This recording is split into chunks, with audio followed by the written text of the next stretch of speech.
दुखी हैं तो संतान है और बात नहीं मान रहा है।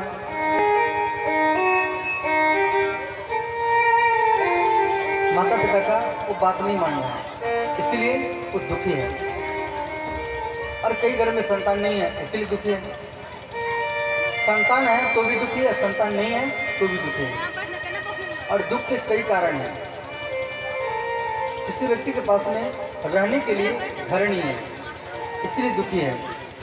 और किसी व्यक्ति के पास में इतना घर है, पूर्णिया में घर है, पटना में घर है, दिल्ली में घर है, परंतु उस घर में रहने वाला कोई नहीं है, कोई झाड़ू लगाने वाला नहीं है, इसलिए वो दुखी है। कोई व्यक्ति भोजन के लिए दुखी है, घर में खाने के लिए नहीं है इसलिए दुखी है। और कई व्यक्ति के घर में सब कुछ पर्याप्त मात्रा में है, परंतु डॉक्टर मना कर रखा है, भैया रसगुल्ला मत खाना, भैया घी मत खाना, इसलिए वो दुखी है। वो सूखी रोटी और मूंग का दाल खा करके वो रह रहा है, क्यों? डॉक्टर मना कर रखा है। और कई व्यक्ति के पास में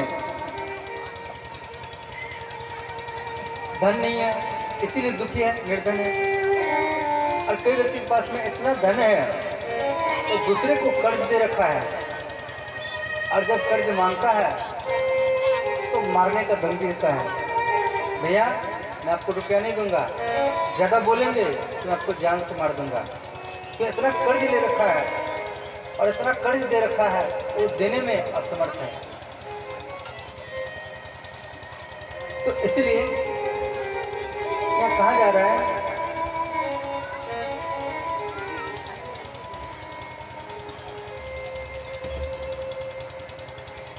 धनी न कहे धनवान को सुखी, दीन कहे धनवान को सुखी।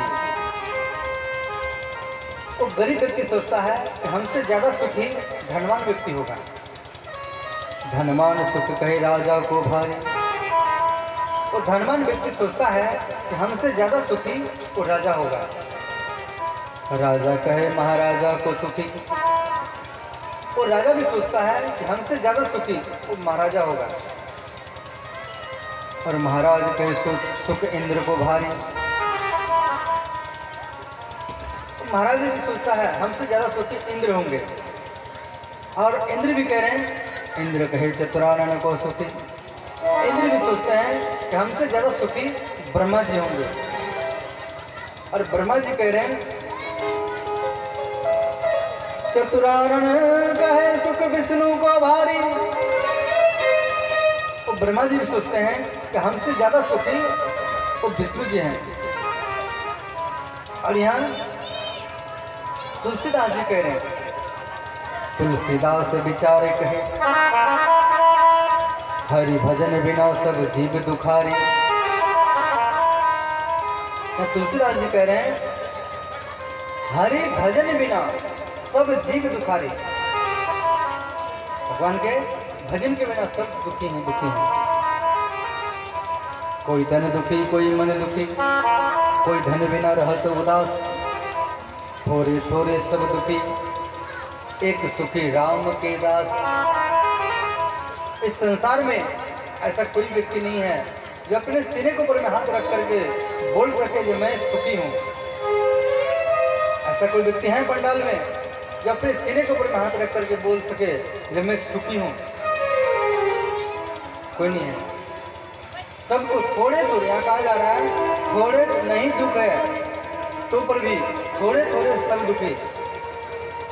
दुख नहीं होने का दुख, मैंने दूसरे को सुख को देख करके अपने मन को दुखी करना।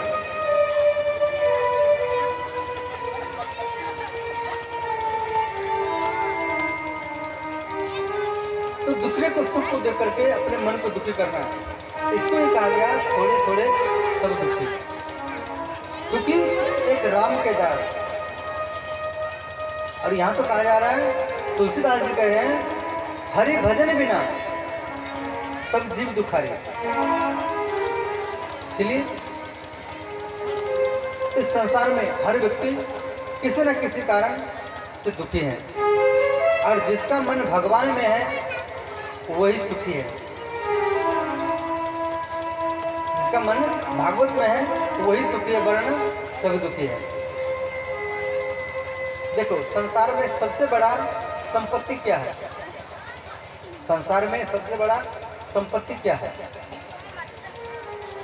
तो भगवान में मन लग जाना ये संपत्ति है, और भगवान से मन अलग हो जाना विपत्ति है। हरि स्मृति संपत्ति, हरि विस्मृति विपत्ति। अर्थात भगवान को याद करना ही संपत्ति है और भगवान को भूल जाना ही विपत्ति है। ये बात हनुमान जी स्वयं भगवान राम से बोले हैं, हे प्रभु, आपका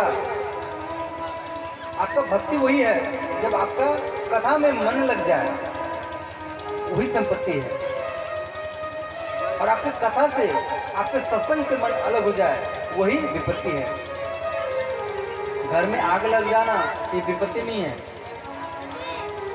आग लगाना, आग लगा कोई मरता है, आग लग जाना ये कोई विपत्ति नहीं है। एक्सीडेंट हो जाना ये कोई विपत्ति नहीं है। तो विपत्ति क्या है?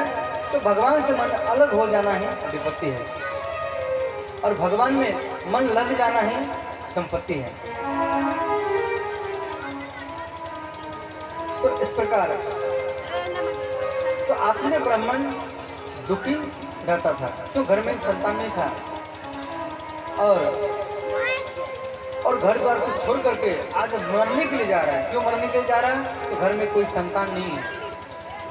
और आत्महत्या हम लोग भी करते हैं।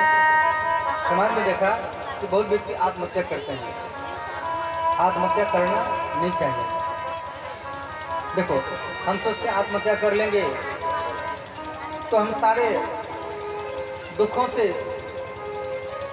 दूर हो जाएंगे, हम सुख में चले जाएंगे। देखो, जितना आपको जीवित में दुख नहीं होता है, उतना मरने के बाद में आपको दुख होगा, कष्ट होगा। तो इसीलिए आत्महत्या करना नहीं चाहिए। आत्महत्या करने वाला व्यक्ति सर्प बनता है, छिपकली बनता है, मेढक बनता है, जो व्यक्ति आत्महत्या करता है। इसलिए आत्महत्या करना नहीं चाहिए। मान लो आपको परिवार से कोई टेंशन है, कोई झगड़ा है, मन नहीं मिल रहा है, आप 2-4 दिन के लिए घर को छोड़ दो, फिर घर में आएंगे तो फिर वही प्रतिष्ठा सम्मान आपको मिलेगा। परंतु आत्महत्या करना नहीं चाहिए, उससे भी आपको नहीं बन रहा है। तो आपके बिहार से हर रोज, कटिहार से हो, अररिया से हो, फारबिसगंज से हो, डेली ट्रेन जाता है वृंदावन। आप वृंदावन चले जाओ और आप सोचेंगे ये वृंदावन हम जाएंगे तो हमको भोजन कौन देगा, हमें रहने के लिए कौन देगा। तो वृंदावन आप जाएंगे तो आपको ना भोजन का कमी पड़ेगा, ना रहने का कोई कमी पड़ेगा। राधा रानी स्वयं कह रही हैं कि मेरा दरबार खुला दरबार है, और राधा रानी का खुला दरबार है, वहाँ कोई भी आ सकता है, कोई भी जा सकता है। और ब्रज में आपको, वृंदावन में आप गए हैं वृंदावन पहली बार और आपको कोई नहीं पहचान रहा है। मान लो आपको 3 दिन तक कोई भोजन नहीं दिया, 3 दिन तक आपको कोई भोजन नहीं दिया, तो चौथा दिन स्वयं राधा रानी कोई गोपी का भेष बना करके, कोई बूढ़ी माता का भेष बना करके आपको भोजन पवा करके वो चली जाएगी। वृंदावन में स्वयं राधा रानी किसी को भूखा नहीं रख सकती है। और मान लो ठंडी का मौसम है, ओढ़ने के लिए चादर नहीं है, तो स्वयं राधा रानी कोई गोपी का रूप, कोई बूढ़ी माता का रूप बना करके आपको आकर के वो चादर उड़ा करके चली जाएगी। इसलिए राधा रानी का खुला दरबार है, और जो गए होंगे उनको अनुभव होगा। और आप भी कभी जाना ब्रज वृंदावन तो आपको मालूम पड़ेगा। और आपके बिहार में एक ब्रज की माताएं रहती है जो कल हमसे मिलने के लिए आई थी। बाबा हम चमुआ के हैं, और मैं चमुआ तो प्राय सब व्यक्ति को पहचानता हूँ।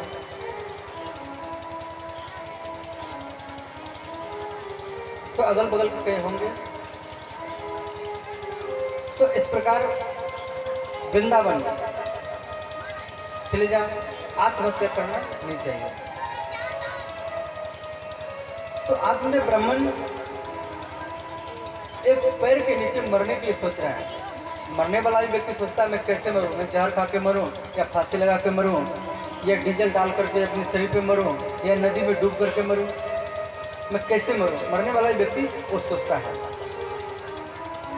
तो ये आत्मदेव ब्राह्मण सोच रहा है मैं कैसे मरूं। तो वहां पे एक साधु जा रहा था। तो आत्मदेव ब्राह्मण ने आवाज लगाया, हे महात्मा आप रुक जाइए। तो साधु रुक गए और साधु को देख करके वो आत्मदेव ब्राह्मण और जोर जोर से रोने लगे। तो साधु ने कहा कथम रोदसी विप्रह, हे ब्राह्मण आप क्यों रो रहे हो। तो आत्मदेव ब्राह्मण ने कहा मेरे घर में एक गैया है, वो भी बछड़ा नहीं देता है। मेरे घर में कोई संतान नहीं है और तुलसी का पेंडा है वो भी सूख जाता है और हमें संतान चाहिए। मेरे घर में संतान नहीं था इसीलिए हम मरने के लिए आए हैं। और आत्मदेव ब्राह्मण रो रहे हैं।